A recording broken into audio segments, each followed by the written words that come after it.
لیلا بیمار ہو گئی تھی اور اس کی بیماری پر طبیبوں نے کہا اسے خون چاہیے. شہر میں کئی محب تھے اس کے، کئی محب تھے، کسی نے خون نہیں دیا. مجنو کو خبر ہوئی، ہر روز بوتل نکال نکال کے خون کی دیتا. نچڑ گیا، جسم نچوڑ ڈالا اور اپنا خون دے دے کے لیلا کو شفا یاب کر دیا. مجنو کے خون سے شفا یاب ہو گئی. لیلا اٹھی، اس نے خیرات کے لیے زردے کی دیگ پکائی، یوں سمجھ لیں، اور طلب کیا سارے فقیروں کو شہر کے کہ میں خیرات بانٹوں. سارے عاشق قطار میں آ گئے، مدعیان عشق قطار میں آ گئے. ہر ایک کا پیالہ بھر بھر کے لیلا دیتی رہی، ڈالتی رہی، دیتی رہی، ڈالتی رہی. ہر ایک کے پیالے بھر بھر کے ڈالتی رہی.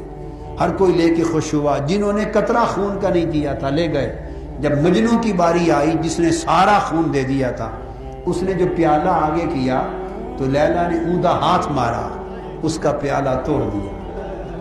پیالہ زمین پہ گرا، ٹکڑے ہو گئے. مجنو پیالے کے ٹکڑے اٹھاتا تھا اور ناچتا تھا. پیالے کے ٹکڑے اٹھاتا تھا اور ناچتا تھا.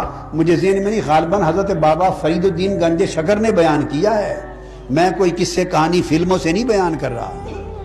ہوگا فلموں کا قصہ جہائے جہنم میں، میں تو عاشقوں کی بات عاشقوں سے پڑھ کے بتا رہا ہوں.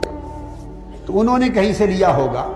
تو عاشق بتاتے ہیں ناچتا تھا مجنو. لوگوں نے کہا تو پاگل ہو گیا ہے. اس نے کہا تم پاگل ہو گئے. اس نے تمہارا پیالہ توڑ دیا، بڑے مجمع میں بے عزت کر دیا، کسی اور کے ساتھ ایسا سلوک نہیں کیا. تو تم تو چیختے مارتے، ڈر جاتے، چیخ مارتے ڈر کے مر جاتے، الٹا خوشی سے ناچتے ہو. اس نے کہا ناچتا خوشی سے اس لیے ہوں کہ کسی اور کا پیالہ توڑا ہوتا،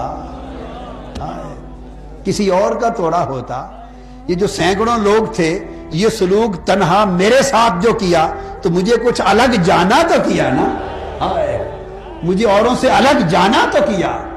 سو اس لیے میں نے کہا جفا جو عشق میں ہوتی ہے وہ جفا ہی نہیں.